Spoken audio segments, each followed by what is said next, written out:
continuing coverage out of Woodbury County. The Woodbury County Law Enforcement Center Authority canceled its meeting today just shortly before it was scheduled to all start. The authority was scheduled to discuss KTIV's open records request for documents about delays at the project. KTIV's Matt Hoffman has been following the story. He joins us live tonight in studio. So Matt, do we know why the meeting was canceled on such a short notice? Yeah, sure, Jessica. Commissioner Mark Nelson tells me the meeting was canceled because the authority didn't send out emails to local media notifying them of the meeting. However, Nelson says the meeting was posted at the courthouse and it was on the authority's website.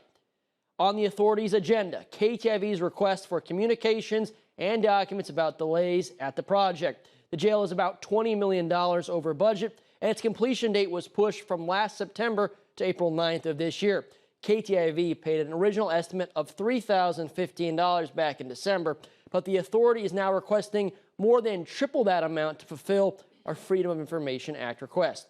KTIV and the authority have been in negotiations about our FOIA, and we anticipated a vote today about a counteroffer we had proposed. Now, Nelson says the authority had to postpone the meeting because under Iowa law, the authority was required to send an email notice to media members after the media requested.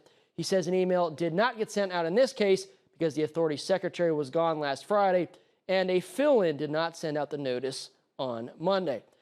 And also take a look at this. The authority did not notify us the meeting was canceled until we arrived and found the meeting room was closed with the lights off. In fact, the only notice was posted on the authority's website sometime after 1 o'clock, but before 2 o'clock. Officials say the meeting has been rescheduled to Thursday at 2 p.m. And of course, if you're just hearing about this project or our FOIA request, we have several stories on our website right now to get you caught up. That's KTIV.com.